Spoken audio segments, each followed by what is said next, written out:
저희가 모든 혐의를 인정하고 사건 초기부터 적극 협조 이런 내용을 검사님한테 말씀드렸고 검사님이 이 모든 내용을 파악하시고 기소유예 처분을 해주셨습니다. 안녕하십니까. 검사 출신 형사전문 변호사 임성열 변호사입니다. 오늘은 준유사 강간 혐의로 조사를 받고 있던 의뢰인이 전국적으로 검찰에서 기소유예 처분을 받았던 실제 사례를 말씀드리려고 합니다. 검찰이 어떠한 경우에 사실상 가장 중한 범죄에 해당하는 강간에 대해서 기소유예라는 선처를 할 수 있었는지 그 과정에 대해서 설명을 드리고자 합니다. 먼저 사건에 대해서는 피의자는 과거 한때 연인이었던 전 여자친구와 술자리를 함께 하게 되었고 집에 갈래? 아니면 나랑 같이 모텔에 갈래? 라고 물어보았고 피해자는 그래 나 너랑 오랜만에 한번 모텔에 가도 될 것 같아 라고 해서 함께 모텔에 가게 된 상황이었습니다. 그 과정에서 모텔에 들어가자 피해자는 잠이 들어버리게 되었고 피의자는 잠이 든 피해자에게 이미 완벽한 강간 혐의의 기수에 이르게 되었습니다. 강간 기수는 사실 형법상 징역 3년 이상 30년 이하를 규정하고 있고 벌금형도 규정하고 있지 않습니다. 따라서 가장 중한 혐의를 받고 있는데 피해자는 이뿐만이 아니라 피해자가 나 자신에 대해서 불법 카메라 촬영까지 했다라고 고소장이 접수된 상황이었습니다. 최근 이 사건과 같이 피해 여성에 대해서 강간을 하였고 거기에 대해서 불법 카메라 촬영까지 하였다면 성범죄 사건의 수사 실무 사례상 구속영장까지 청구될 수 있었던 사건입니다. 본 사건에 대해서 피의자는 고소장이 접수되자마자 저희에게 연락이 왔었고 이 사건이 얼마나 심각한지에 대해서 깨닫고 있었던 피의자는 사건 초기부터 적극적으로 개입해 주길 저희한테 요청을 하였습니다. 여기에 대해서 저희는 사건 초기부터 어떤 현재 본인 상황이고 앞으로 되게 오랜 시간 싸움이 될 건데 어떻게 긴급하게 대처해야 되는지를 하나씩 저희가 대응해 드리고 도와드리게 되었고 전국적으로는 검찰에서 가장 낮은 처분에 해당하는 기소유예를 받을 수 있게 되었습니다. 그렇다면 사실 구속까지 될 수 있었는데 어떻게 형사처벌, 징역형도 아니라 기소유예를 받을 수 있었을까요? 라고 그 과정을 설명해 드리겠습니다. 가장 첫 번째로 본 사건에 대해서 가장 중요했던 것은 사건 초기부터 반드시 인정해야 되는 범죄 사실과 그리고 다투어야 되는 범죄 사실을 정확하게 구분해내는 것이었습니다. 성범죄 사건을 자주 다뤄보지 않을 경우에 가장 쉽게 범할 수 있는 실수가 무엇이냐면 억울하다라는 의뢰인의 입장을 듣고 모든 범죄 사실을 바로 일방적으로 부인하는 것입니다. 그렇지만 성범죄 사건은 발생했을 때는 그 프로토콜, 절차가 있습니다. 성범죄가 만약에 피해자가 왔어요. 그러면 경찰서 지구대에 온다면 이 피해자를 데리고 바로 피해자 해바라기 센터로 가게 됩니다. 그럼 병원으로 가서 이 피해자가 갖고 있는 피해자 먼저 진술서 쓰고 언제 어디에서 어떻게 어떤 피해가 발생했다라고 한 뿐만이 아니라 피해가 발생했을 때 진술하는 가슴 부위, 목덜미, 귀 그리고 본인 성기 부위 모든 부위에 대해서 DNA 검사를 하게 됩니다.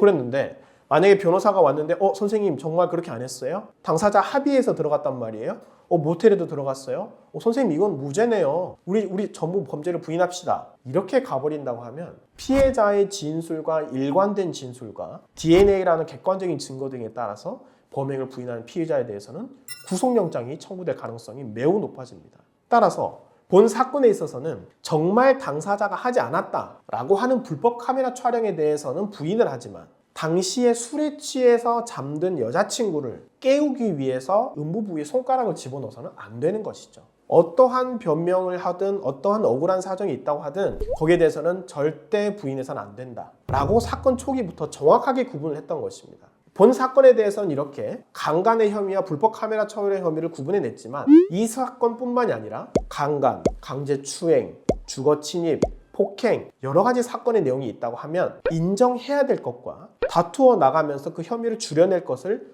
정확하게 구분해내야지 그렇지 않는다면 본인에 대해서는 강제 수사가 진행될 가능성이 높아집니다. 두 번째로는 위와 같은 혐의를 정확하게 사건에 따라서 구분한 뒤로 수사기관의 모든 수사를 적극적으로 협조하였습니다. 의뢰인은 처음에 왔을 때 변호사님 저 술 취한 여자친구 같이 합의하에 모텔 갔는데요. 저 정말 제가 깨우려고 노력하고 저 정말 카메라 촬영을 하지 않았습니다. 억울합니다. 라고 진술하였기 때문에 저희는 의뢰인분한테 정말 반드시 사실대로 말씀드리라고 조언을 합니다. 따라서 피의자는 실제로 절대 핸드폰 촬영을 하지 않았기 때문에 수사기관에 적극적으로 협조를 하였고 따라서 수사기관에서는 강제 수사, 즉 압수수색이나 구속영장을 신청할 필요성이 낮아진 것입니다. 본 사건에서는 실제로 불법 카메라 촬영물이 발견되지 않았습니다. 강간에 대해서 인정합니다. 그렇지만 불법 카메라 촬영 사실 절대 없습니다. 전부 이미 제출하고 아무 압수수색하지 않으셔도 전부 압수 절차에 협조하겠습니다 라고 진행이 됐는데 강제 수사를 진행할 필요가 없어진 것입니다. 따라서 사건 초기부터 위와 같은 판단이 매우 중요했고, 세 번째로 중요했던 부분은 바로 피해자에 대해서 내용을 판단한 직후에 적극적으로 피해를 회복하고 그리고 반성을 하고자 하는 의사를 표시했던 것입니다. 성범죄 사건인 경우에는 피해자를 위해서 국가에서 국선 변호사를 선임해 주도록 되어 있습니다. 당사자는 피해자에게 접근을 해서는 절대 안 됩니다.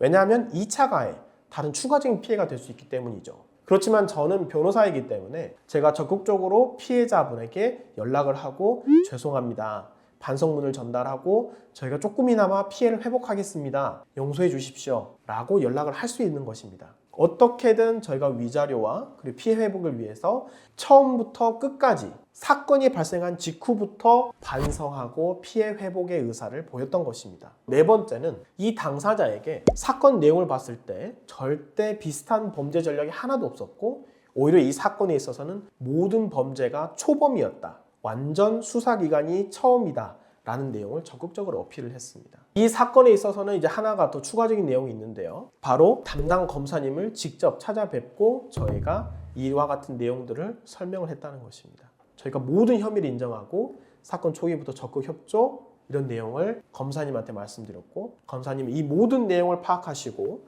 기소유예 처분을 해주셨습니다. 성폭력 프로그램을 적극적으로 이수를 한다는 조건 하에 보호관찰소에서 교육을 받게 되는데요. 그러면 당사자는 이제 20대에 불과하는 매우 어린 나이임에도 불구하고 적극적인 도움을 통해 최종적으로 선처를 받을 수 있었습니다.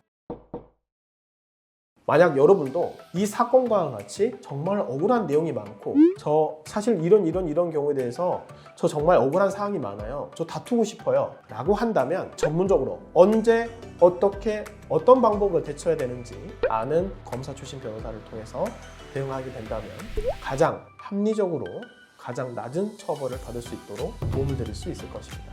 물론 이와 같은 내용은 본인뿐만이 아니라 피해자에 있어서의 피해 회복을 받는 데 있어서도 모두 좋은 선례가 될 수 있을 것입니다. 언제든지 도움이 필요하신다면 저희 A파트로 연락 주시면 가장 신속하게 정확한 도움을 드릴 수 있도록 하겠습니다. 감사합니다.